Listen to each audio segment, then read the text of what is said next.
Okay, so welcome all to today's class. Today's class is about, let's say, एक नया session हम लोग लेंगे, एक नया वीडियो, एक नया बढ़िया वीडियो के साथ मैं आया हूँ.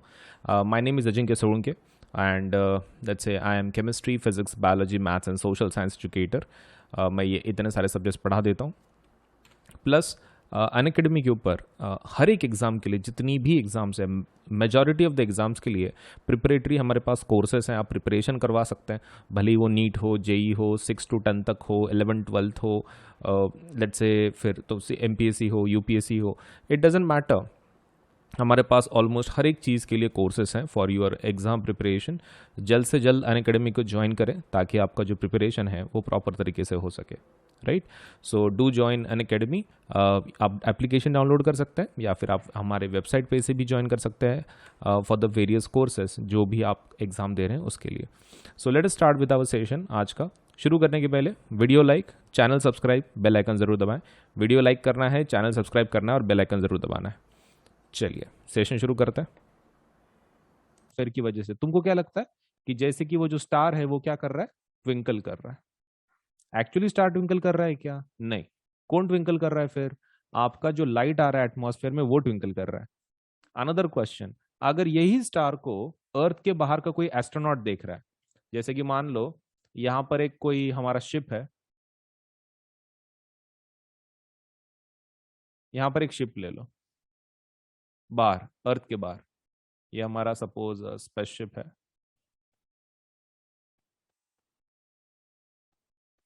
ठीक है, ये हमारा स्पेसशिप है और इसके अंदर ये तुम हो दूसरे.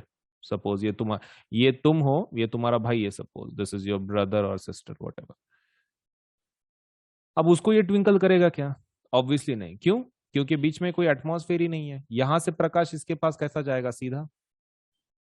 No twinkling. क्यों? बीच में एटमॉस्फेयर नहीं है. मतलब तुम क्या बोलोगे? ट्विंकल ट्विंकल कर रहा है. वो स्टार क्या कर रहा है? ट्विंकल कर रहा है. और तुम्हारा भाई क्या बोलेगा? वो बिल्कुल ट्विंकल नहीं कर रहा है. नो ट्विंकलिंग, बिकॉज बीच में एटमॉस्फेयर नहीं है. Very simple.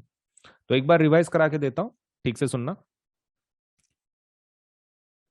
एटमॉस्फेरिक रिफ्रैक्शन आपको यूनिक पता चल गया होगा कि एटमॉस्फेयर में बहुत सारे लेयर्स हैं, कंटिन्यूअस मूवमेंट चलते रहता है तो रिफ्रैक्शन चालू रहता है कंटिन्यूअसली.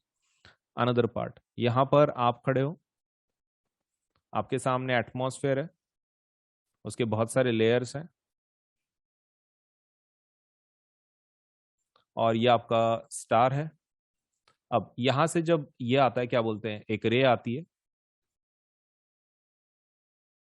ऐसे, तो वो बेंड होती है और आप तक पहुंचती है. तो जब आपकी आंखें उसको एक्सटेंड करती हैं तो आपके आंखों को लगता है कि भाई यहां पर स्टार है, वो फॉल्स पोजीशन. और वो ट्विंकलिंग इफेक्ट किसकी वजह से आता है? एटमॉस्फेयर की वजह से. यहाँ पे उसको कंटिन्यूस डिस्टर्बेंस है ना. तो एग्जाम में आपको ना एक स्टेटमेंट लिखना पड़ेगा, why this twinkling happens. So the twinkling happens because of the atmosphere and the particles which are continuously moving inside the atmosphere. आपको दो रीजन लिखने क्यों होता है वो, कि atmosphere is composed of multiple layers.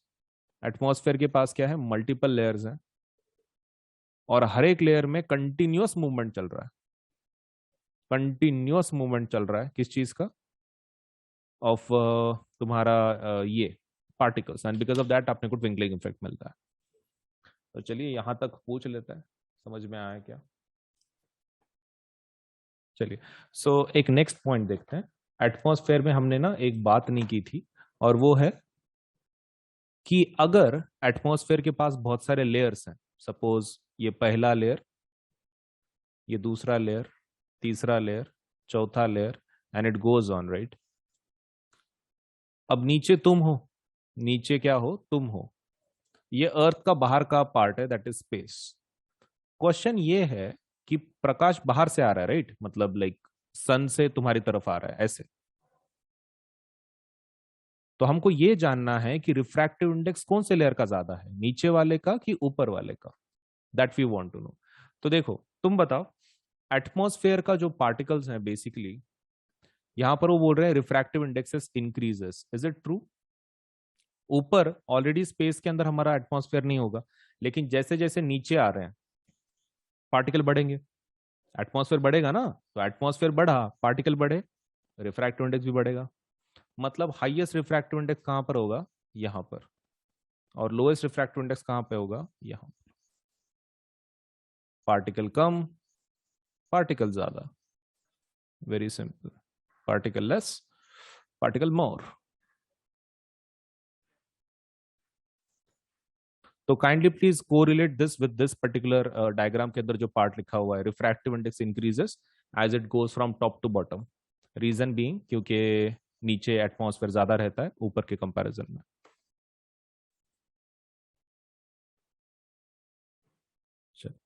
The twinkling of the star is due to atmospheric refraction. हाँ ये तो पता है हमको, एटमॉस्फेरिक रिफ्रैक्शन की वजह से होता है। The starlight on entering the earth atmosphere undergoes refraction continuously before it reaches the earth. कुछ काम का नहीं है। रिफ्रैक्टिव इंडेक्स चेंज करता है, बेंडिंग होती है, apparent position star slightly above, हाँ पता है वो। Further this apparent position of the star is not stationary but, इसको अंडरलाइन करो यार, ये वाला। वो आपको एमसीक्यू में पूछ सकते हैं, वो जो अपरेंट पोजीशन है वो कहाँ दिखती है। मतलब मान लो स्टार यहाँ पर है, तो अपरेंट ये ट्रू ट्रू पोजीशन है सपोज, तो अर्थ पे से कहाँ पे दिखेगा वो, ऊपर दिखेगा कि नीचे दिखेगा, ऐसा अबव दिखेगा वो। ठीक है, वो ध्यान में रखो, अबव अबव। एग्जाम में आपको एमसीक्यू में पूछ सकते हैं, single marker question. Further, this apparent position of the star is not stationary but keeps on changing since the physical condition of the Earth's atmosphere is not stationary, as well as in the case of previous. Since the stars are very distant, the approximate point size. Okay. हाँ ये point हमने discuss नहीं किया था, कौन सा, star का। वो स्टार भी स्टेशनरी नहीं है ना। प्रॉब्लम क्या है, एक तो तुम्हारा एटमॉस्फेयर के पार्टिकल मूव हो रहे ही हो रहे, that is out of the question, वो तो है ही।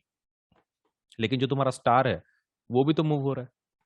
एक सिंपल लॉजिक देखो, ये स्टार हो सकता है कि सपोज वो भी मूव हो रहा हो, और तुम जो हो तुम भी तो मूव हो रहे हो, तुम्हारे पास भी तो रोटेशन एंड रिवोल्यूशन है।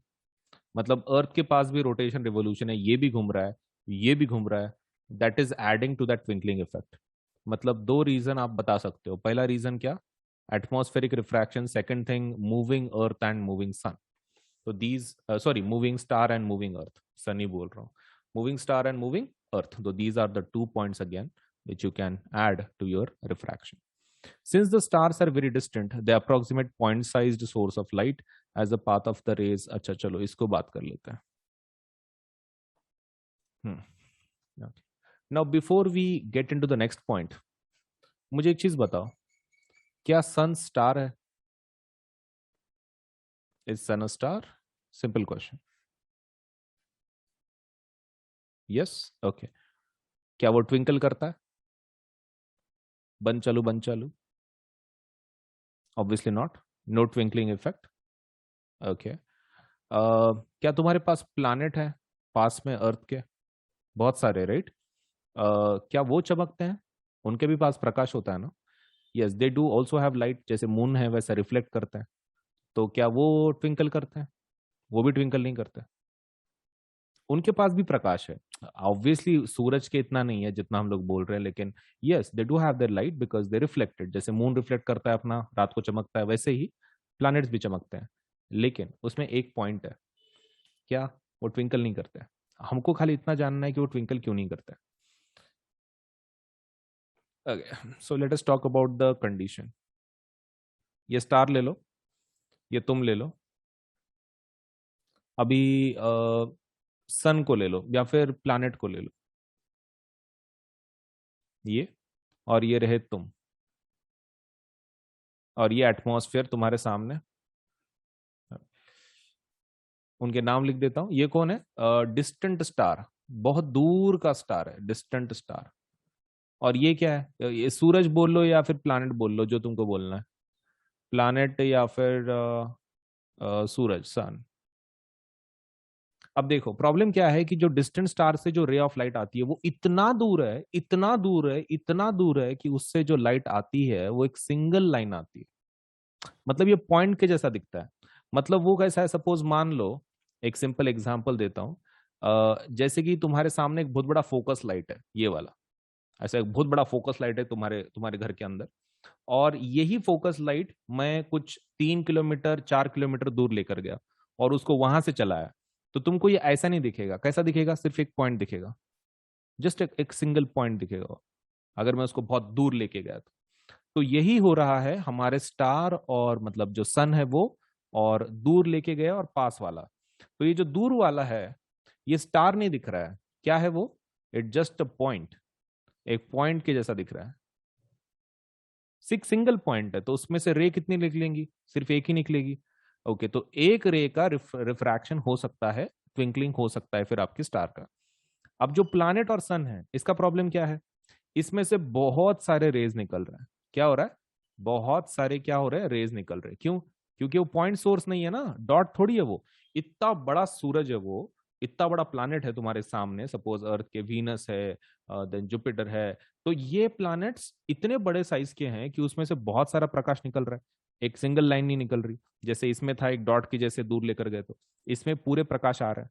तो ये क्या करते हैं, एक दूसरे को कैंसिल आउट कर देते हैं, एक दूसरे को क्या करते हैं, कैंसिल आउट कर देते हैं। उनका जो इफेक्ट है वो नल इफेक्ट हो जाता है। एंड बिकॉज ऑफ दैट तुमको जो प्रकाश मिलता है जस्ट नॉर्मल प्रकाश मिलता है। वो जो इफेक्ट है ना, वो कैंसिल आउट कर देते एक दूसरे को। सिंगल अगर लाइन रहती तो अलग बात थी, अभी अगर पास में है तो क्या हो जाता है, they just cancel out the effect. Point source के ऐसा काम नहीं करते, फिर रिफ्रैक्शन कैसे होगा? तो तुम्हारे को जैसे कि वैसा प्रकाश आता है, जैसे कि तुम बाहर जाओ अभी, सूरज ट्विंकल करता है क्या? नहीं। क्यों? बिकॉज उसमें से बहुत सारे रेज ऑफ लाइट निकल रही हैं और एक दूसरे को कैंसिल कर रही है उस बिकॉज उसमें से बहुत सारे रेज ऑफ लाइट निकल रही हैं और एक दूसरे को कैंसिल कर रही है उसका जो इफेक्ट है। तो बिकॉज ऑफ दैट हमारे को जो ये मिलता है, क्या बोल सकते हैं, जो इसमें से रेज हैं वो ट्विंकलिंग नहीं होगी सन का। फिर प्लैनेट्स का भी सेम कंडीशन।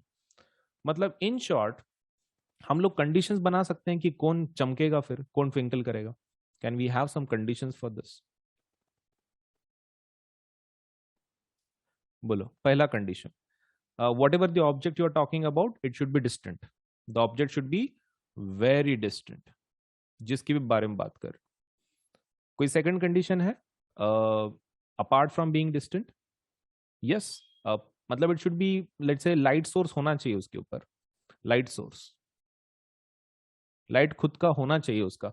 मतलब जैसे कि कोई पत्थर सपोज ले लो तुम, दूर कोई पत्थर है उसका थोड़ी दिखेगा। तो main condition is it should be distant and it should act as point source. It should act as point source and light should be enough. Light कैसा चाहिए? इनफ चाहिए। एक टेबल बनाते हैं, ठीक है, विद दिस डिस्कशन थोड़ा सा एक टेबल बनाते हैं हम लोग। तुम बताओ, डिस्टेंट स्टार लो। डिस्टेंट स्टार मतलब दूर का स्टार। दूसरा लेते हैं क्लोज स्टार, मतलब एकदम अपने अर्थ के पास वाला कोई तो भी स्टार। थर्ड सन को लेते हैं। फोर्थ दूर का प्लैनेट लेते हैं, distant planet.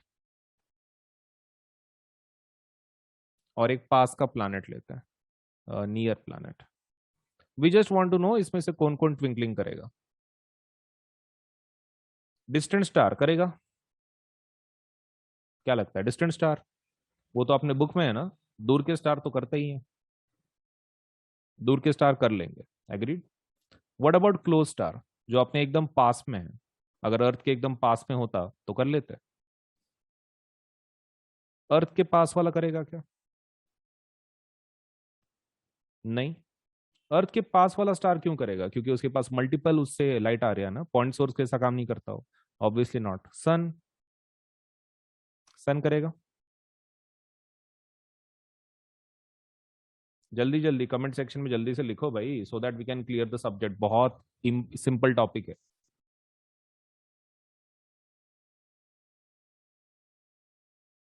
No. Distant planet, दूर का प्लैनेट। दूर का प्लैनेट करो या ना करो मैटर नहीं करता है, दूर के प्लैनेट का प्रकाश ही अपने तक नहीं पहुंचेगा। वो जाने दो, मैटर ही नहीं करता है। क्यों? क्योंकि दूर का प्लैनेट है ना, खुद का लाइट कहाँ है उसके पास। अब ये दूर का स्टार का प्रकाश तुम्हारे तरफ क्यों पहुंचता है? क्योंकि उसकी खुद का प्रकाश है, वो खुद का लाइट है, अपने तक पहुंचता। डिस्टेंट प्लैनेट एक तो उसका खुद का लाइट नहीं है, और ऊपर से दूर से चमक रहा है, कहाँ अपने तक लाइट ही नहीं पहुंचेगी उसकी। And what about near planet? Near planet का भी इशू वही है, एक पॉइंट के जैसा काम नहीं कर सकता वो। सो खाली डिस्टेंट स्टार मतलब लाइट देता है, राइट। ट्विंकलिंग खाली एक ही इसमें होती है। So with that information, let us have some doubt session. Okay, चलिए. So let us talk about something new now. Atmospheric क्या देखेंगे अभी? सपोज उसका और एक इफेक्ट देखेंगे। सबसे पहला एक रिवाइज कर लेते हैं, हमने अभी तक क्या देखा। हमने एटमॉस्फेरिक रिफ्रैक्शन देखा, उसका एग्जाम्पल देखा, एप्लीकेशन जिसको हम लोग बोलते हैं ट्विंकलिंग इफेक्ट। अब ट्विंकलिंग इफेक्ट के अलावा अभी एक और एक इफेक्ट है कि जो हमको पढ़ना है, और उसका नाम क्या है? Early sunrise delayed sunset. Okay, तो एक समझ के लेते हैं क्या बोल रहे वो। अर्ली सनराइज डिलेड सनसेट, इसका क्या मतलब है? मतलब सन राइज होने के पहले दिखना शुरू करता है, सन राइज करने के पहले दिखना शुरू करता है, और सनसेट होने के बाद भी दिखता है। मतलब उगने के पहले दिखता है और डूबने के बाद भी दिखता है, ऐसा बोल रहे हो। तो let us try to understand क्या मीनिंग है इसका। तो देखो, ये अर्थ है, ये तुम हो, ये तुम्हारी नजर है। नजर को क्या बोलते हैं? मतलब like the line of vision, it is called as horizon. इसको क्या बोलते हैं? हराइजन बोलते हैं। तो horizon is basically the line of sight जहां पे तुमको दिखता है। मतलब इसके नीचे का तुमको नहीं दिखेगा, ये क्षितिज है, मतलब इसके नीचे का तुमको पार्ट नहीं दिखता है तुम्हारी आंखों को। तो ये तुम्हारी आंखों से लाइन निकल रही है, इसके ऊपर आया तो ही कुछ दिखेगा, नहीं तो नहीं दिखेगा। अब मान लो सूरज उग रहा है, मतलब राइज हो रहा है, तो सूरज फिलहाल यहां पर है। सूरज कहाँ है? यहां पर, फिलहाल यहां पर है। उसको थोड़ा सा ऊपर ले लेते हैं, ये वाला। अब टेक्निकली सूरज तुमको दिखना नहीं चाहिए, टेक्निकली तुमको सूरज क्या होना चाहिए? दिखना नहीं चाहिए। फिर दिखता क्यों है इतना जल्दी? तो वो होता है एटमॉस्फेयर की वजह से। अब वो कैसे? देखो, इसमें से रे ऑफ लाइट निकलती है, किसमें से? तुम्हारे सूरज में से। वो एकदम सीधे जाने वाली रहती है। कैसा? एकदम सीधा जाने वाली रहती है वो, एकदम सीधा जाने वाली रहती है वो, ऐसा। लेकिन बीच में किसको टकराती है वो? एटमॉस्फेयर को टकराती है। और एटमॉस्फेयर उसी प्रकाश को क्या करता है? यहाँ पर बेंड कर देता है, रिफ्रैक्ट कर देता है। और रिफ्रैक्ट करने के बाद आपकी आंखों में चला जाता है फिर वो। मतलब इन शॉर्ट, अगर एटमॉस्फेयर ना होता तो प्रकाश कैसे जाता? सीधा जाता, लाइट तुमको दिखता ही नहीं। लेकिन ये तुमको दिखना शुरू हो गया, हराइजन के पहले भी तुमको दिखना शुरू हो गया। क्यों? क्योंकि एटमॉस्फेयर है, एटमॉस्फेयर तुमको दिखा रहा है। तो ऐसे लगता है जब तुम्हारी आंखें इसको कनेक्ट करती हैं, जब आंखें तुम्हारी कनेक्ट करती हैं, तो ऐसे लगता है कि भाई सूरज यहां पर है।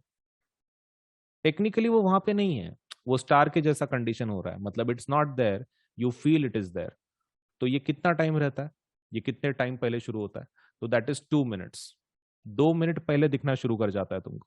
मतलब सूरज नीचे है, लेकिन वो क्या हो रहा है? एटमॉस्फेयर तुमको दिखा रहा है कि वो सूरज आपको हॉराइजन के ऊपर। एंड जब आप आपकी आंखें उसको कनेक्ट करती है तो आपको ऐसा लगता है कि सूरज यहाँ पर है। ये फॉल्स पोजीशन है, दिस इज एपरेंट पोजीशन। और ये ट्रू पोजीशन उसकी एक्चुअल। तो ये सुबह का हो गया, ये सनराइज का हो गया। सनसेट का भी वही नाटक है, सनसेट का भी क्या है? वही नाटक है। कैसे? देखो, ये तुम, ये तुम्हारा हराइजन, सूरज ऊपर से आ रहा है, सूरज ऊपर से नीचे आ रहा है। अब प्रॉब्लम क्या है? जब वो नीचे जाएगा, नीचे जाएगा, अभी तो फिलहाल तो तुमको दिख ही रहा है, कोई इश्यू नहीं है। लेकिन जब वो ऊपर से नीचे गया, यहां पर गया, डूबने के बाद भी, डूबने के बाद भी तुम्हारे सामने एक एटमॉस्फेयर का लेयर है, करेक्ट? तो डूबने के बाद भी जब इसकी रे ऐसी निकलती है सीधा, तो क्या होगी? टकराएगी और तुम्हारी आंखों में फिर से जाएगी, बेंडिंग।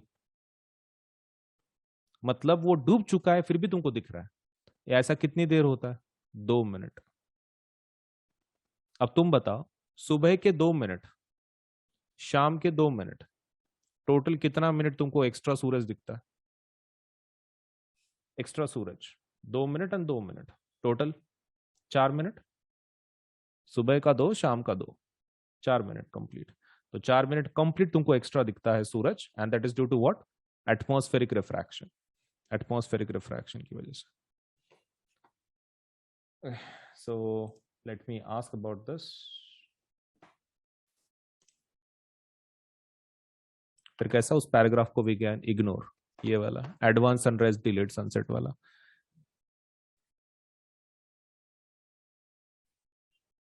ओके, इसको अंडरलाइन कर लो, 2 मिनट एंड 2 मिनट। इसको यहाँ पे एरो करके लिखना, टोटल 4 मिनट्स। समटाइम्स ये भी क्वेश्चन आ सकता है तुमको एमसीक्यू में, टोटल कितना मिनट एक्स्ट्रा दिखता है सूरज तुमको? 4 मिनट्स।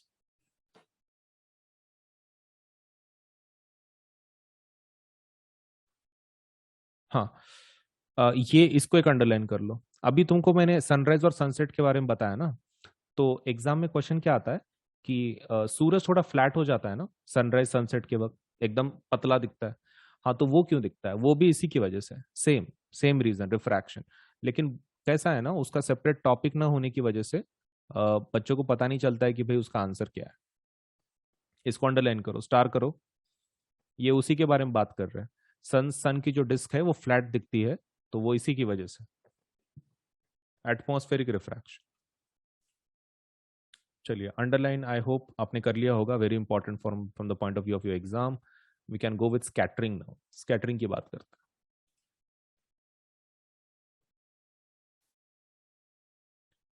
अच्छा, एक सिंपल क्वेश्चन तुम्हारे लिए। अगर अगर अगर यहां से एक नदी जा रही है, ठीक है, नदी जा रही है, और यहाँ पर एक ऐसा बहुत बड़ा पत्थर है सपोज। चलिए, सो आपके पास लेट्स से कुछ क्वेश्चंस अभी सॉल्व करेंगे हम लोग, ठीक है। आपके पास कुछ ऑब्वियसली भी समय दिया जाएगा टू आंसर द क्वेश्चन, और आपको अगर नहीं आता है तो then I will solve it, ठीक है। चलिए, so a person cannot see distinctly objects kept beyond 2 meter, this defect can be corrected by using a lens of power. Okay, तो कौन सा लेंस इस्तेमाल करेंगे ये पर्टिकुलर सिचुएशन में? If a person cannot see the distinct objects के beyond 2 meter, 2 metre के आगे का देख नहीं पा रहा है, ठीक है, पर्सन। तो क्वेश्चन ये है कि फिर वो let's say how he can deal with it, what kind of lens should he use. तो मैं मेरा समय इसमें ये कर लेता हूँ, सपोज क्लॉक में। आपको क्या करना है, सिर्फ 1 मिनट होगा, आपको 1 मिनट के अंदर आंसर करना है, फाइन। चलिए, शुरू कर सकते हैं फिर। Can we start? बोलिए। Okay, so let us start in that sense. 1 minute होगा आपके पास, 1 मिनट के अंदर आंसर करना है, ठीक है। चलिए, आपका 1 मिनट शुरू हो चुका है, जल्दी आंसर कीजिए इस क्वेश्चन का, ट्राई कीजिए। अगर नहीं आता है तो I will explain obviously.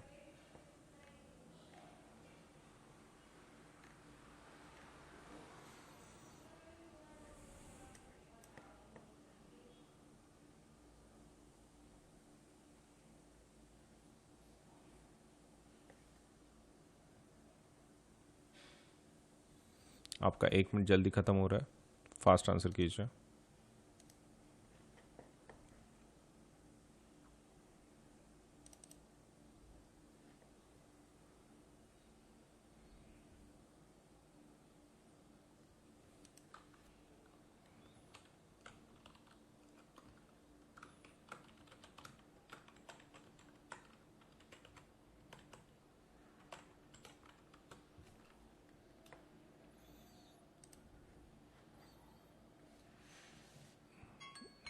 Okay, आपका समय ख़त्म हो चुका है।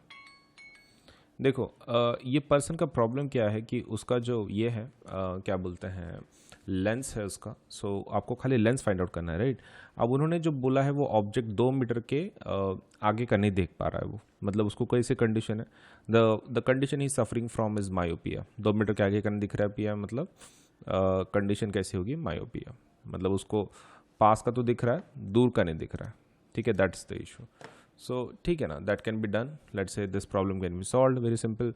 आपको क्या करना है, इसका फिर ये अगर मायोपिया है तो लेंस कौन सा इस्तेमाल करेंगे? Obviously we have to use concave. Concave lens का इस्तेमाल करना पड़ेगा। अब कॉनकेव लेंस का फोकल लेंथ कैसा रहता है, नेगेटिव।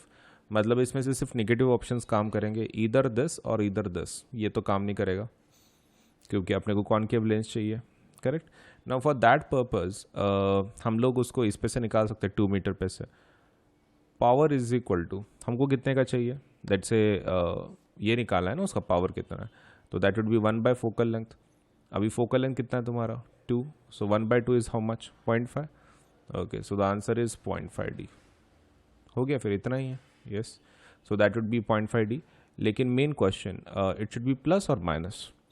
ऑब्वियसली रिक्वायर कॉन्केव, तो आंसर कैसा होना चाहिए माइनस में, so that should be -0.5d. ये माइनस में लेना पड़ेगा तभी जाके माइनस में आएगा. सही है.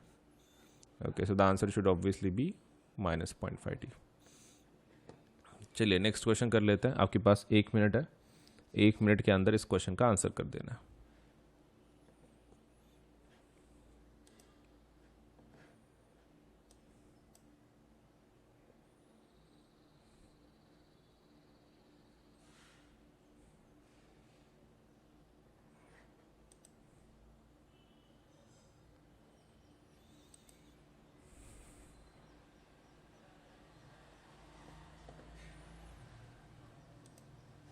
Just have to answer in let's say within 1 minute. 1 minute के अंदर आंसर करना है.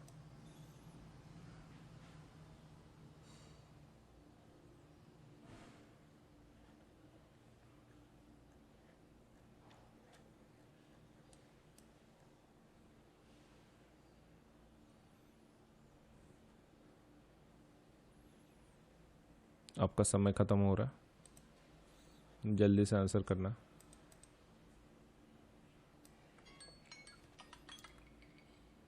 ओके, आपका समय खत्म हो चुका है. Let us see the answer for this question. A student sitting on the last bench can read the letters written on the blackboard. ठीक है, ब्लैक बोर्ड के ऊपर का वो पढ़ पा रहा है, right, but is not able to read the letters written in his textbook. आपने जो बुक में लिखा है वो नहीं देख पा रहा है, मतलब पास का नहीं देख पा रहा है, लेकिन दूर का दिख रहा है. तो इसमें से कौन सा स्टेटमेंट करेक्ट है? पहला statement is the near point of his eyes has receded away. The near point of his eyes has come closer to him. The far point of his eyes has come closer to him. The far point his eyes has receded away. देखो उसको कहाँ का नहीं दिख रहा है, पास का नहीं दिख रहा है. ओके, तो फार पॉइंट में इशू तो है ही नहीं उसके. फार पॉइंट में उसके इशू है ही नहीं, बिकॉज उसको कहाँ का दिख रहा है, सपोज लेट्स से सिर्फ पास का दिख रहा है, तो मतलब पास का नहीं दिख रहा है, तो पास वाले में इशू है, राइट. अब रिसीडेड अवे मतलब दूर चला गया या फिर क्लोज आ गया. अब देखो क्लोज आना तो अच्छी बात है, मतलब तुमको एकदम कम डिस्टेंस पे भी पढ़े लेट्स से आप पढ़ सकते हो, तो ये तो एक्चुअली वेलकम स्टेप है, तो ये तो नहीं चाहिए. तो उसका प्रॉब्लम क्या होगा, the near point of age has receded away, मतलब उसका पहला 25 सेंटीमीटर था वो, now it has increased beyond 25 centimetre, right. So that is the answer. चलिए अब इसका आंसर बताना है आपको, ठीक है. तो आपके पास कुछ फिगर्स हैं. A prism ABC's base is placed at different orientation. A narrow beam of white light is passed. In which of the following cases after dispersion the third color from the top corresponds to the color of the sky? तो इसमें से बताना है कौन सा case में, मतलब ये आपका फर्स्ट केस है, ये आपका सेकंड केस है, और ये आपका थर्ड केस है. आपको ये बताना है कि इसमें से कौन से कंडीशन में ऊपर से जो भी कलर मिलेगा डिस्पर्शन के बाद वो ऊपर से तीसरा कलर नीला होगा. तो चलिए समय शुरू कर रहे हैं, ठीक से बताएं. आपका समय तो शुरू हो चुका है, तो कृपया कर जल्दी से आंसर दें.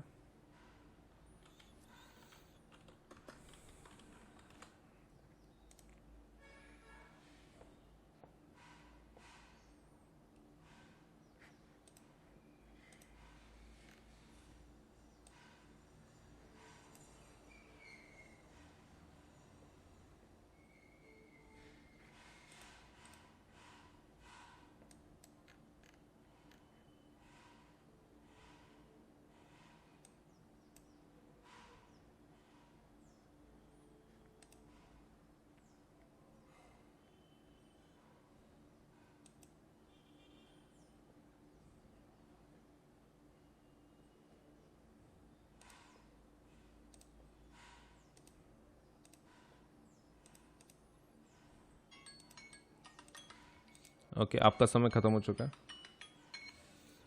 चलिए सो देख लेते हैं भाई इसमें से कौन सा आंसर होगा.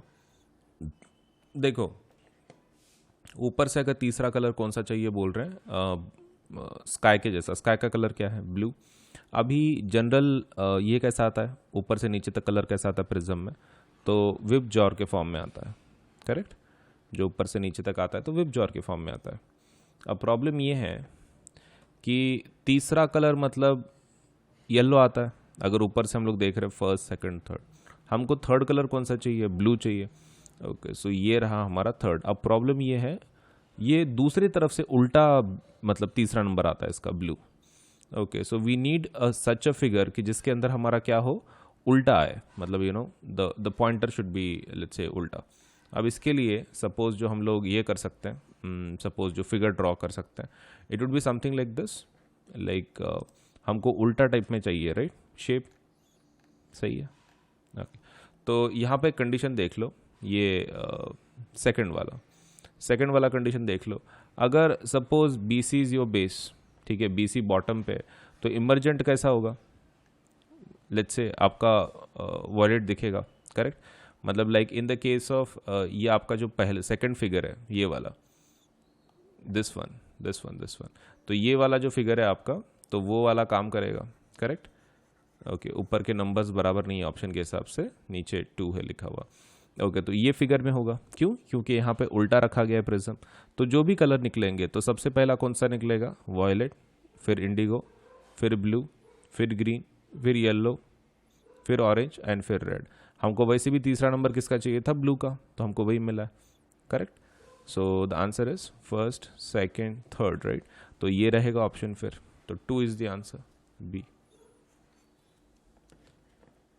चलिए नेक्स्ट क्वेश्चन पे जाते हैं। At noon the sun appears white as, तो नून को सन ये क्यों दिखता है, वाइट क्यों दिखता है?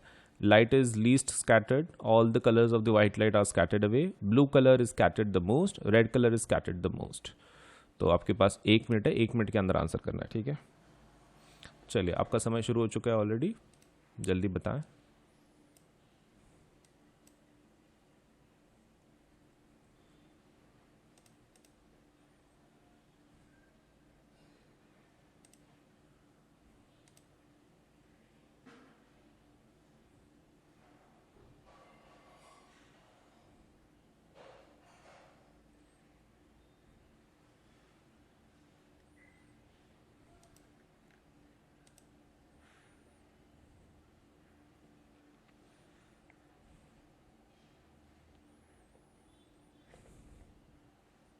ओके, आपका 1 मिनट खत्म हो रहा है, जल्दी से आंसर कीजिए।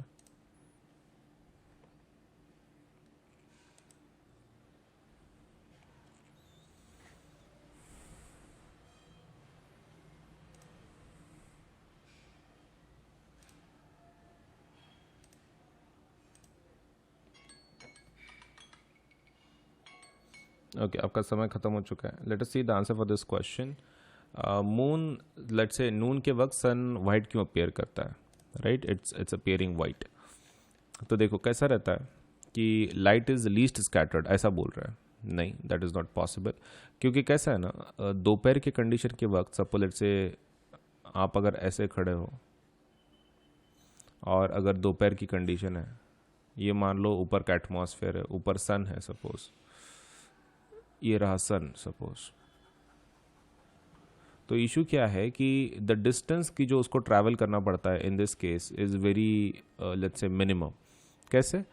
देखो यहाँ तक आता है वो, यहाँ से यहाँ तक का डिस्टेंस कैसा है? बहुत ही कम है, वेरी लो, बहुत ही कम डिस्टेंस है। So because of that suppose उसका ज़्यादा कुछ लेट्स से ये प्रॉब्लम होता ही नहीं है। Now in this case suppose हमको खाली इतना जानना है कि लाइक व्हाट विल हैपन। तो स्काई कैसा दिखता है? सपोज विल अपीयर एकदम से थोड़ा बहुत नून की अगर आप लोग बात कर रहे हैं, तो द कंडीशन वुड बी कि लेट्स से पूरा स्कैटरिंग लेट्स से वहाँ पे हो ही नहीं रहा, राइट? ज़्यादा, बिकॉज ज़्यादा एटमॉस्फेयर में ये नहीं हो रहा है, क्या बोल सकते हैं, वहाँ पे डिस्टेंस ज़्यादा नहीं है, तो पूरा ब्लू दिखेगा, करेक्ट? एंड बाकी के फिर ऑप्शंस पूरे चले जाएंगे। सो यहाँ पर condition is very simple, it happens because of what? It back happens because of कि उसको बहुत ही कम डिस्टेंस तक एटमॉस्फेयर में से जाना पड़ रहा है। तो that is the reason behind the noon appears, let's say sun जो है वो वाइट अपीयर करता है। Which of the following phenomenon of light are involve in the formation of rainbow? Rainbow की फॉर्मेशन में इसमें से कौन सा चीज़ रिस्पॉन्सिबल है? तो reflection, refraction, dispersion, refraction, dispersion, total internal reflection, refraction, dispersion, internal reflection, dispersion, scattering, total internal reflection. चलिए, आपका 1 मिनट शुरू हो चुका है, जल्दी से आंसर कीजिए फॉर दिस क्वेश्चन। आपके पास 1 मिनट है, 1 मिनट के अंदर आंसर करना है।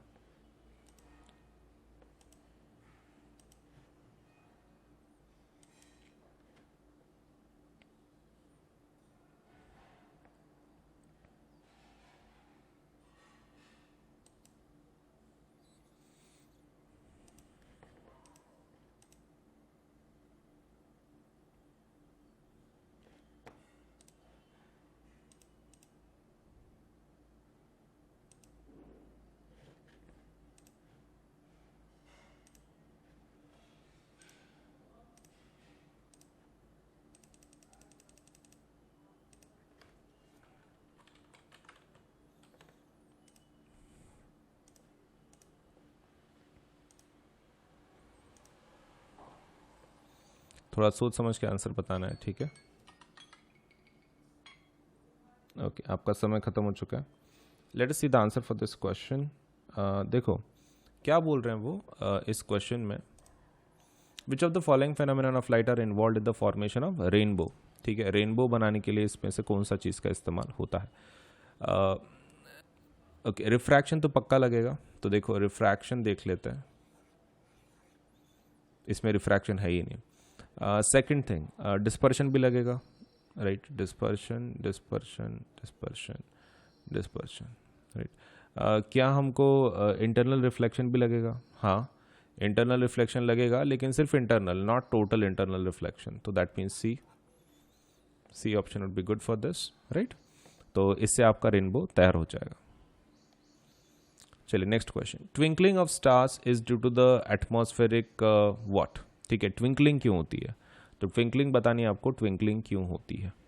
ठीक है, आपका 1 मिनट शुरू हो रहा है, अब आंसर कीजिए कि ट्विंकलिंग क्यों होती है।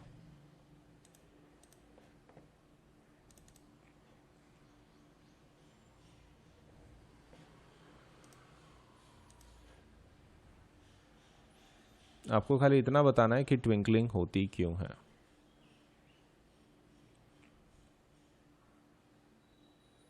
आपका 1 मिनट ऑलरेडी शुरू हो चुका है, आपके पास ऑप्शंस है, उसमें से ही बताना है। ऐसा भी नहीं है कि लेट्स से कुछ डिफिकल्ट इसमें से बताना है। All you have to do is give me the answer from these options itself. जल्दी से आंसर कीजिए।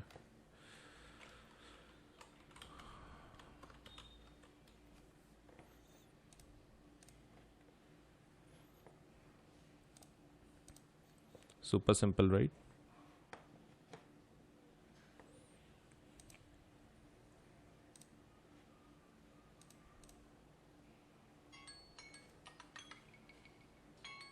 ओके, आपका समय खत्म हो चुका है, जल्दी से आंसर कर लेते हैं इसका।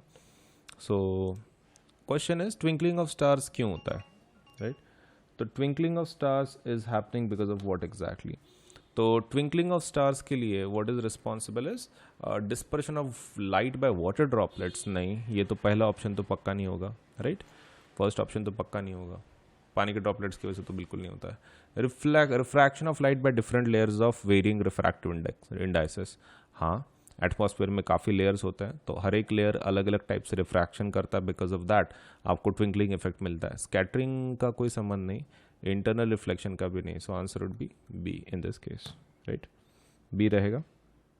चलिए आगे बढ़ते हैं विद दैट सेड। चलिए नेक्स्ट क्वेश्चन, आपका 1 मिनट शुरू होता है अब, जल्दी से आंसर करना है, ठीक है। मैं टाइम सेट कर देता हूँ, आप आंसर बता देना।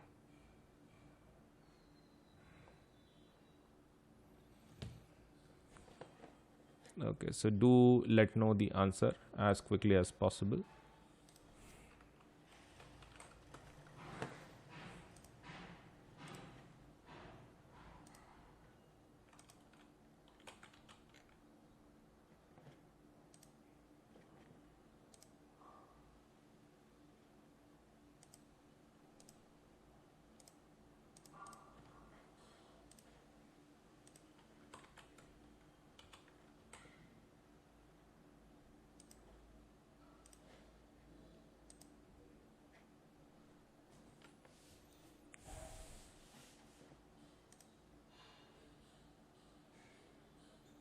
Okay, आपका 1 मिनट खत्म हो रहा है, जल्दी से आंसर कीजिए।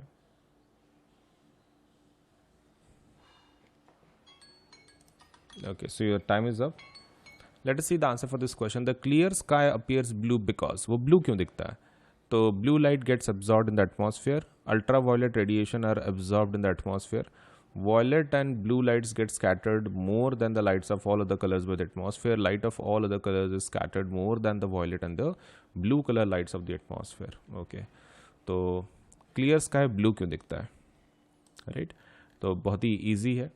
Blue light gets absorb in the atmosphere. Absorb होती तो दिखता ही नहीं. Ultraviolet radiation are absorb in the atmosphere, ये भी गलत है. Violet and blue light get scattered more than the lights of all other colours by the atmosphere, ये सही है. Light of all other colours is scattered more than the violet and the blue colour lights of the atmosphere. तो answer क्या रहेगा? C should be the correct answer. चलिए next question. Which of the following statements is correct regarding the propagation of light of different colors of white light in air? तो आपका समय शुरू हो रहा है अब. आपके पास 1 मिनट है, 1 मिनट के अंदर आंसर कर देना है, ठीक है? चलिए जल्दी से आंसर कीजिए फॉर दिस.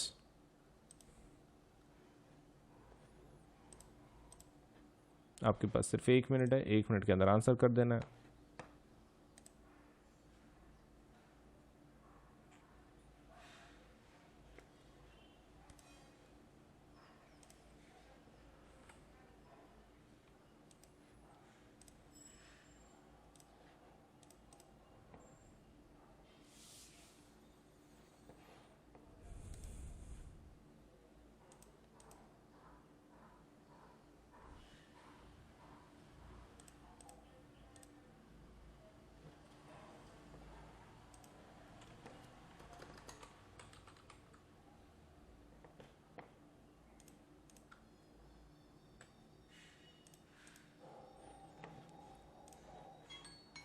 ओके, आपका समय खत्म हो चुका है.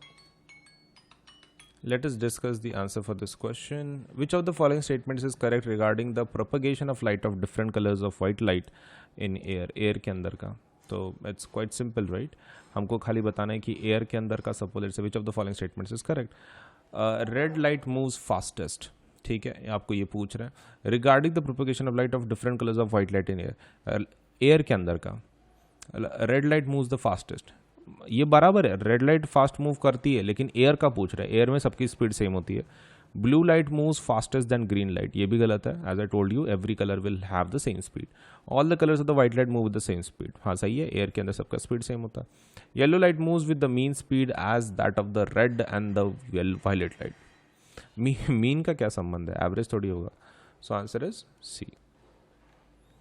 चलिए आपका नेक्स्ट क्वेश्चन आपके स्क्रीन के सामने है. 1 मिनट है आपके पास.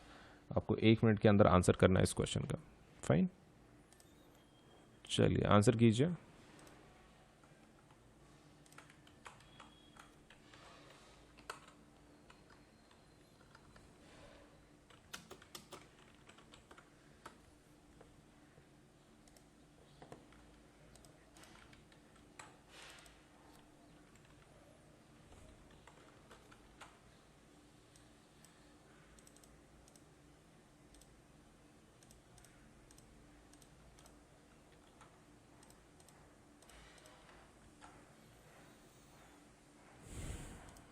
आपका समय शुरू हो चुका है, जल्दी से आंसर कीजिए.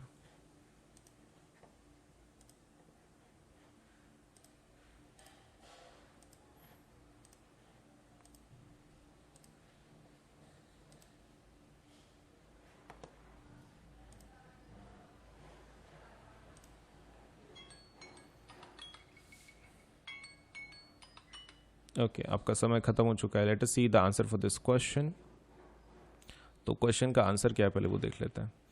The danger signal installed the top of the tall buildings are red in colour. Okay, red रहता है. These can be easily seen from a distance because among all the colours. Red light के पास ऐसा क्या है कि जिसकी वजह से हम लोग उसको यूज़ करते हुए इस टाइप में? तो it's a very simple one. Is scattered the most likely by smoke or fog. Red light को स्कैटर करना इतना आसान नहीं है. स्कैटर्ड द लीस्ट, हाँ ये बराबर है.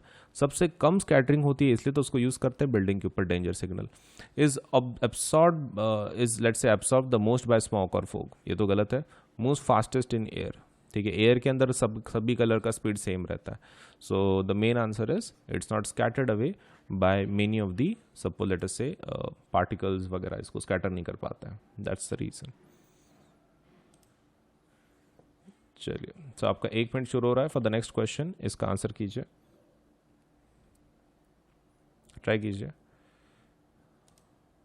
नहीं आता है तो ऑब्वियसली आई विल एक्सप्लेन, लेकिन तब तक पहले ट्राई कर लो।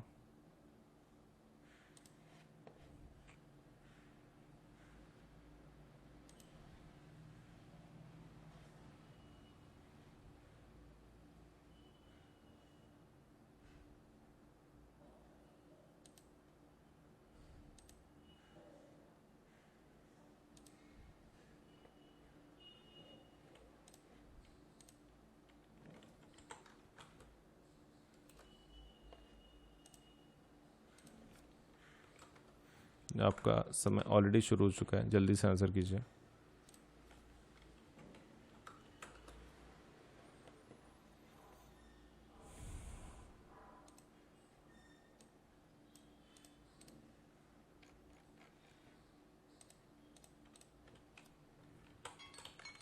ओके, आपका समय ख़त्म हो चुका है। चलिए आंसर कर लेते हैं इस क्वेश्चन का। तो क्वेश्चन एक्चुअली बहुत सिंपल था, all we have to do was let's say थोड़ा सा बताना था कि भाई लॉजिक क्या है इसके पीछे। Which of the following phenomenon contribute significantly to the reddish appearance of the sun. तो रेडिश अपीयरेंस ऑफ सन के लिए कौन रिस्पॉन्सिबल है? देखो वो तो जनरली कब की कंडीशन होती है, सनराइज एंड सनसेट की, करेक्ट। तो यहाँ पर सपोज एक लेयर होता है आपका एटमॉस्फेयर का, तो ड्यूरिंग सच सिचुएशन यहाँ पर सपोज आपका सूरज क्या है ना, रेड दिखता है, करेक्ट। ओके, तो ये पूरा आ जाता है इन दिस केस ऐसा, एंड डिस्टेंस काफ़ी कवर करना पड़ता है इन दिस केस। सनसेट ऑल्सो, ये तो सनराइज़ की बात है, सनसेट के वक्त भी सेम कंडीशन होती है, मतलब लाइक ज़्यादा ही डिस्टेंस को ट्रैवल करना पड़ता है ना, बिकॉज ऑफ दैट आपको जो सनराइज सनसेट पे कलर दिखता है वो इसकी वजह से। तो डिस्पर्शन ऑफ लाइट की वजह से नहीं होता, 7 कलरों में डिवाइड नहीं होता वो। Scattering of light suppose let's say is the basic reason for this. Total internal reflection बिल्कुल नहीं, reflection of light from earth ये भी नहीं। सो आंसर इज स्कैटरिंग की वजह से होता है, ठीक है। ओके, चलिए नेक्स्ट क्वेश्चन, आपका 1 मिनट शुरू हो रहा है अब। क्वेश्चन पढ़ देता हूँ मैं आपके लिए। So it is the bluish colour of the water in deep sea is due to. तो वो जो डीप सी में ब्लू कलर रहता है वो किसकी वजह से रहता है, ठीक है। All your to answer is why it is blue in colour. Okay, चलिए तो शुरू कर लेते हैं। आपका 1 मिनट शुरू हो चुका है, जल्दी से आंसर कीजिए।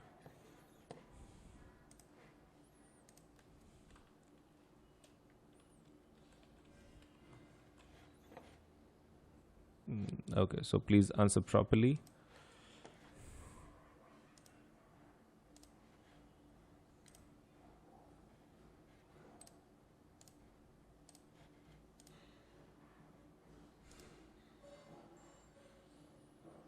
Okay, सोच समझ के बताना, no mistakes.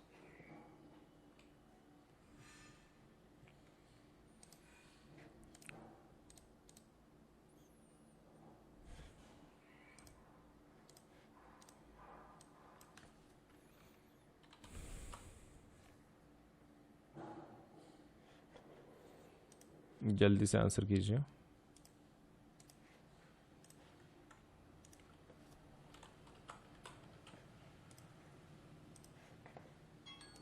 ओके, आपका समय ख़त्म हो चुका है। Let us see the answer for this question. काफ़ी इंटरेस्टिंग क्वेश्चन था, let's say in terms of our topic is really interesting. तो उसका आंसर हम लोग देख लेते हैं कि वाई सो, ऐसा आंसर क्यों है। So let's talk about that. Now with that point said, let us talk about हमारा नेक्स्ट वाला जो चीज़ है वो, and that is going to be this question. The bluish colour of water in deep sea is due to. तो bluish colour क्यों रहता है, आपको मैं ठीक से बता दूं, वाटर इज कलरलेस होता है। पानी का कलर कैसा रहता है, टोटली कलरलेस। वो अपीयर इसलिए करता है बिकॉज जो भी ऑब्जेक्ट उसके ऊपर रिफ्लेक्ट कर रहा है उसकी वजह से। So the answer would be B, reflection of sky in water, उसकी वजह से दिखता है, बाकी कुछ नहीं, राइट। चलिए, so this was the answer for this particular question. Next question देख लेते हैं, पढ़ देता हूँ पहले। व्हेन लाइट रे enters the I most of the refraction occurs at the, refraction सबसे ज़्यादा किधर होता है? जब लाइट आँखों के अंदर घुसती है तो सबसे ज़्यादा रिफ्रैक्शन कहाँ होती है? तो crystalline lens, outer surface of the cornea, iris, प्यूपिल। चलिए आपके पास 1 मिनट है, 1 मिनट के अंदर आंसर करना है। आपको अगर नहीं आता है तो then I will be helping out obviously, लेकिन तब तक पहले ट्राई करना है।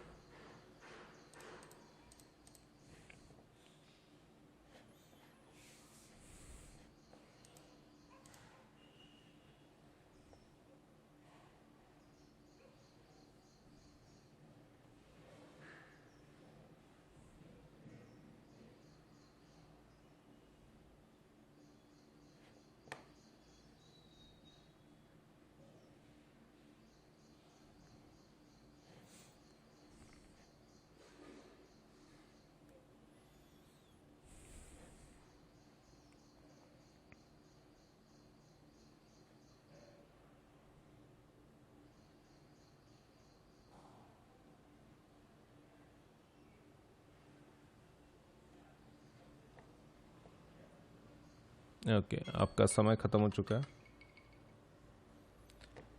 चलिए आंसर देख लेते हैं। व्हेन लाइट रे enters the I most of the refraction occurs at the.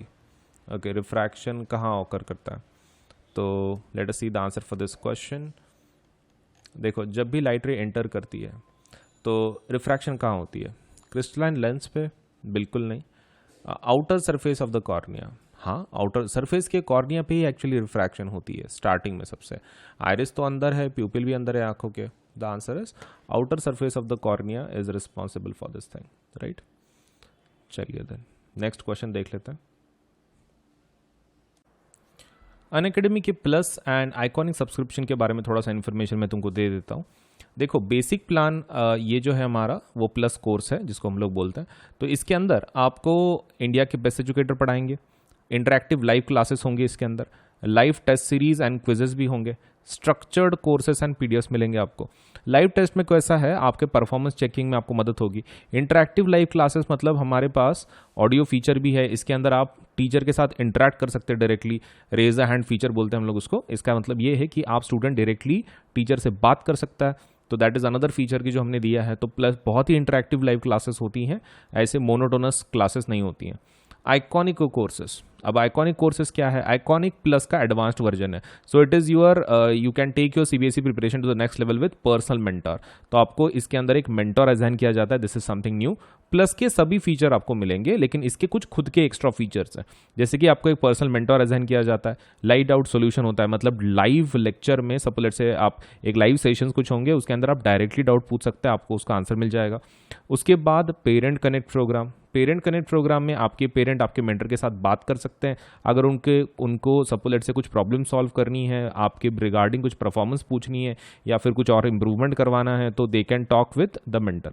And second thing is last study planner. आपको इसमें स्टडी प्लानर भी दिया जाता है। तो इतने सारे फीचर्स हैं आइकॉनिक के। सो उनके जो रेट्स हैं वो एक बार रेट्स देख लो। सीबीएसई देखो रेट्स कैसे हैं, यहाँ पर 4 हिस्सों में डिवाइडेड है। ये 9th के लिए है और ये 10th के लिए। ये जो रेट्स हैं वो प्लस के हैं, ये जो रेट्स हैं वो आइकॉनिक के। प्लस आइकॉनिक, तो आप देख सकते हैं कि यहाँ पर अलग अलग रेट्स हैं, राइट। तो अगर आप 10th स्टैंडर्ड में हैं तो आपका रेट होगा एक साल की, अगर आप बात कर रहे हो 15,000 या फिर सपोज लेट्स से 28,000 फॉर आइकॉनिक कोर्सेस। ये प्लस का रेट है, ये आइकॉनिक का रेट है। Next thing is 12 months for this thing आपके 9th स्टैंडर्ड के लिए, तो 15,000 रेट होगा, 28,000 फॉर आइकॉनिक सब्सक्रिप्शन। इन दोनों के ऊपर 10% डिस्काउंट मिल सकता है। कैसे लेना है, कैसे अवेल करना है, आपको क्या करना है, देखो इधर पेमेंट का बटन आएगा, उसके बाजू में कोड का बटन आएगा, यहाँ पर वो कोड को टैप करना है और वहाँ पे कोड क्या लिखना है, AS Live 10, AS Live 10 लिख देना है। और जैसे आप ओके कर दोगे तो आपके ऊपर के जो प्राइसेस है वो 10% से कम हो जाएंगी, ठीक है, इमीडिएटली कम हो जाती है। ये पहला स्टेप, आप पहले कोड लिखो, that is AS Live 10 Ajinkya Solunke LIVE10, no spaces, हाँ कुछ स्पेस नहीं देना, कंटिन्यूएशन में लिखना है। उसके बाद आप प्लान सेलेक्ट कर लो, मान लो ये ले लिया आपने, फिर थर्ड वाला मतलब बटन को दबा दो, बस दैट्स इट। तो पहले कोड लिखना है AS Lifetime 10% डिस्काउंट मिल जाएगा, इमीडिएटली प्राइसेस कम हो जाएंगी आपकी। दूसरा प्लान सेलेक्ट कर लो अपना, और फिर आप पेमेंट के बटन को टैप कर लो, बस हो गया, पेमेंट हो जाएगा आपका, राइट। इतना ही करना है, ज़्यादा हार्ड नहीं है। तो please do apply for the plus और आइकॉनिक, डिपेंडिंग ऑन आपका कैसा, आपको कौन से फीचर अच्छे लग रहे हैं, विच व्हाट डू यू वांट। मैंने तो सब कुछ आपको बता दिया है कि प्लस के फीचर्स क्या हैं, आइकॉनिक के क्या हैं।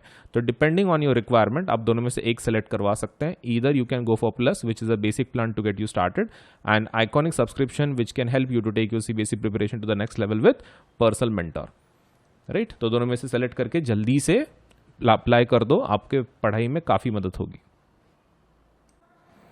ये नए 2 ऑफर सुन लो। ऑफर्स हैं, let's say offered for both iconic and plus subscribers, offer valid only till 16 July, and exciting mega offers for CBSE classes 6 to 12 तक। ऑफर्स कुछ इस तरह हैं कि अगर आप 12, 15, 18 मंथ्स का सब्सक्रिप्शन लगाते हो तो आपको फ्री सब्सक्रिप्शन मिल जाएगा CBSE का 2 महीने का, 24, 36, 48 मंथ्स के लिए 4 महीने का, एंड 60, 72, 84 मंथ्स के लिए 6 महीने का 6 महीने का CBSE का सब्सक्रिप्शन फ्री मिल जाएगा आपको।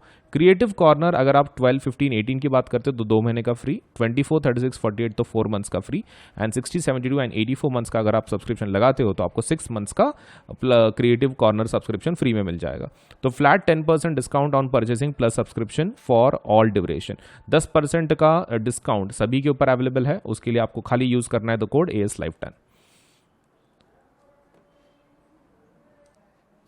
ओके, अनअकैडमी की तरफ से बहुत सारे स्कॉलरशिप एग्जाम लिए जाते हैं, उसमें का एक one of the most important exams जो हमारी तरफ से लिया जाता है वो है कॉम्बैट एग्जाम।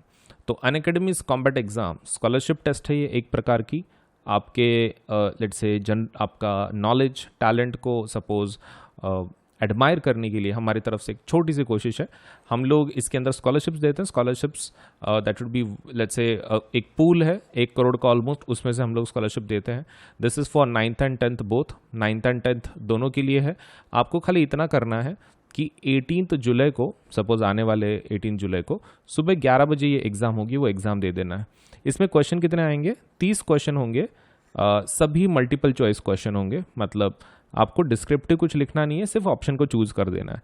और कितना टाइम रहेगा आपके पास सॉल्व करने के लिए? 45 मिनट्स से। देखो 30 क्वेश्चन है, मतलब ऑलमोस्ट 1 मिनट से ज़्यादा ही आपको समय मिल रहा है टू सॉल्व 1 क्वेश्चन। एंड ऊपर से ये फ्री लाइव टेस्ट है एंड्रॉयड मोबाइल के ऊपर, and test in Hindi and English, ये दोनों में कंडक्ट की जाती है, हिंदी ऑल्सो इंग्लिश ऑल्सो। तो इट मैटर नहीं करता है कि आप सपोज हिंदी मीडियम को बिलोंग करते हैं फिर इंग्लिश मीडियम को, आप फिर भी ये टेस्ट दे सकते हैं। और स्कॉलरशिप्स वर्थ रुपीज़ कितना? 1 करोड़। तो डेट याद रखें, this is for 9th and 10th both, and ये एग्जाम होगी 18 जुलाई सुबह 11 बजे। स्कॉलरशिप टेस्ट ज़रूर दें, ठीक है, कॉम्बैट, ताकि आपको बढ़िया बढ़िया प्राइज़ मिले, स्कॉलरशिप मिले हमारी तरफ से। All you have to do is give this exam, ठीक है। 30 questions, 45 minutes, MCQ test. And इसके फीचर्स क्या हैं देखो, 2 crore worth of scholarships instead of 1 crore, 5,000 learners get chance to win scholarships instead of 1,500 learners, 7 days validity of scholarship codes instead of 14 days। तो 14 days की जगह पे 7 दिन का वैलिडिटी होगा। तो इतने सारे फीचर्स हैं कॉम्बैट के, ज़रूर दे दो आने वाले संडे के एग्जाम को। तो एनरोल अभी कर लो, ठीक है, आज ही कर लो, अब भी कर लो ये वीडियो देखने के बाद, सो दैट आपका ये एग्जाम आप दे पाओ। देखिए, आपको अगर 10% डिस्काउंट चाहिए कोई भी प्लस या फिर आइकॉनिक कोर्सेज पे, आपको खाली इस कोड का इस्तेमाल करना है। जब भी आप पेमेंट करें, all you have to do is use this code that is AS Live10, Ajinkya Solanke LIVE10। आप ये कोड का इस्तेमाल कर सकते हैं पेमेंट करते वक्त, और भले ही आप कोई भी कोर्स को अप्लाई कर रहे हो, मतलब 6 to 10, 11, 12 सभी जितने भी कोर्सेस हैं अनअकैडमी की तरफ से, सबके ऊपर आपको 10% डिस्काउंट मिल जाएगा with the use of this code. तो ये कोड का इस्तेमाल करें AS Live10 और 10% डिस्काउंट ले आपके कोई भी कोर्स के ऊपर, ठीक है। AS LIVE10। अनअकैडमी के एप्लीकेशन को आज ही डाउनलोड करें। आप गूगल प्ले से भी डाउनलोड कर सकते हैं, या फिर आपके पास आईफोन है तो आप ऐप स्टोर पे से भी अनअकैडमी के एप्लीकेशन को डाउनलोड कर सकते हैं। All you to do is go to Google Play if you are using Android, if you are using Apple let's say iOS, आप मोबाइल यूज़ कर रहे हो एप्पल का, तो आप ऐप स्टोर पे जाके यू कैन डाउनलोड। अब इसके ऊपर अगर सब let say if you want to see some features, आप टेस्ट करना चाहते, देखना चाहते कि किस प्रकार के कोर्सेस हैं, क्या है, तो वो जब आप लेट से इंस्टॉलेशन करोगे तो हो सकता है कि आपको कोड पूछे, so that you can access some features, so that you can see for yourself कि कितना अच्छा एप्लीकेशन है, आपको कितना मदद कर सकता है पढ़ाई में। तो आप एक काम कर सकते हो, वहाँ पे you can use this code AS Live 10 for unlock के लिए, मतलब जो भी फीचर्स हैं वो अनलॉक हो जाएंगे। लिमिटेड फीचर्स अवेलेबल होंगे, लेकिन फिर भी आपको एटलीस्ट आइडिया आ जाएगा कि आपके ये सच में आपको हेल्प करेगा कि नहीं करेगा। So do use the code AS Live 10 to unlock the features. Application को इंस्टॉल करें, अगर आपको कोड पूछता है तो आपको कोड वहाँ पे एंटर करना है AS Live 10 Ajinkya Solanke LIVE10, ठीक है। So CBSE's latest guidelines are live on Unacademy. हम जो एक नए गाइडलाइंस जो आए हैं CBSE के, तो CBSE के जो भी गाइडलाइंस है न्यू, मतलब जैसे उन्होंने बोला है कि 2 एग्जाम्स लेना है टर्म 1 टर्म 2 के नाम से, तो हम लोगों ने उसके लिए काफ़ी तैयारी करके रखी है। So new batches are starting from 19 July for CBSE class 9th and 10th। Batches dedicated to term 1, सिर्फ टर्म 1 का सिलेबस हम लोग इसमें कंप्लीट करेंगे, completely aligned with the new CBSE guidelines. जो भी CBSE ने गाइडलाइंस दी है उसके तहत ही ये बैचेस बनाई गई हैं। ऑल सब्जेक्ट्स इंक्लूडेड, सभी सब्जेक्ट इंक्लूड किए गए हैं, and Hindi and English mode of delivery. तो आपको इंग्लिश में भी बैचेस हैं, हिंदी में भी बैचेस हैं, जो भी आपको अच्छा लगता है उसमें से आप उन बैचेस को अटेंड कर सकते हैं। टर्म 1 एग्जामिनेशन अप्रोचिंग इन 3 मंथ्स, सिर्फ 3 महीने में आ रही है, और कोई भी प्लेटफॉर्म इतने जल्दी सपोज आपको अपडेट नहीं देगा। अनअकैडमी ये जो प्लेटफॉर्म है ये आपको जल्दी से जल्दी नए बैचेस दे रहा है, वो भी न्यू फॉर्मेट के हिसाब से, तो आप इसका मैक्सिमम फ़ायदा उठाओ। अभी तक आपने अगर प्लस को सब्सक्राइब नहीं किया है, जल्दी से सब्सक्राइब कर लो, ताकि आपको ये जो बेनिफिट्स हैं न्यू अपडेट्स के, आपको जल्दी से ये इसका फ़ायदा हो सके आपके पढ़ाई के अंदर। ये कुछ नई बैचेस लॉन्च हुई है, उसके बारे में थोड़ा इन्फॉर्मेशन दे दूँ। क्लास 10th के लिए जो बैचेस लॉन्च हुई हैं वो है टारगेट 22 बैच 5 जुलाई से, और ये कब तक ख़त्म होगा कोर्स? 30 नवंबर तक। और इसमें सिकंदर सर SST पढ़ा रहे हैं, कुणाल किशोर सर मैथ्स पढ़ा रहे हैं, शुभम झा साइंस पढ़ा रहे हैं, Mallya Rastogi let's say ma'am English पढ़ा रही हैं, अनुषा मैम हिंदी पढ़ा रही हैं। और क्लास 9th के लिए जो बैच है वही टारगेट 22 बैच, नाम सेम है लेकिन क्लास 9th के लिए। उसके अंदर हार्दिक सर SST पढ़ा रहे हैं, मैथ्स संतोष सर पढ़ा रहे हैं, साइंस सपना मैडम पढ़ा रही हैं, इंग्लिश प्रेक्षा मैडम पढ़ा रही हैं, और हिंदी भावना मैडम पढ़ा रही हैं। तो ये डेट्स याद रखो, 5 जुलाई एंड 30 नवंबर। उसके बाद कुछ और 2 बैचेस हैं। टारगेट 22 बैच जो 5 जुलाई से शुरू हुई है, 30 नवंबर तक चलेगी ये। इसके अंदर मैथ्स गुजेटी मैडम पढ़ा रही हैं, साइंस भावना मैडम पढ़ा रही हैं, SST हार्दिक सर पढ़ा रहे हैं, इंग्लिश पुनीता मैडम पढ़ा रही हैं, एंड जो ये है हिंदी कोर्स है वो अनुषा मैडम पढ़ा रही हैं। उसके बाद 9th का जो बैच है उसके अंदर target 22 batch SST Sikandar sir पढ़ा रहे हैं, मैथ्स ब्रिजेश सर पढ़ा रहे हैं, साइंस अक्षय सर पढ़ा रहे हैं, इंग्लिश प्रेक्षा मैडम पढ़ा रही हैं, और हिंदी भावना मैडम पढ़ा रही हैं। सो ये बैचेस में ज़रूर एनरोल करें, और हर मंडे एक नई बैच लॉन्च हो जाती है, तो ज़रूर एनरोल करें, ताकि आपका जो प्रिपरेशन है 9th एंड 10th का वो बहुत ही प्रॉपर तरीके से हो सके। तो ये न्यू बैचेस है, और हर मंडे हम लोग एक नई बैच लॉन्च कर देते हैं, तो आपके प्रिपरेशन में काफ़ी मदद हो जाती है।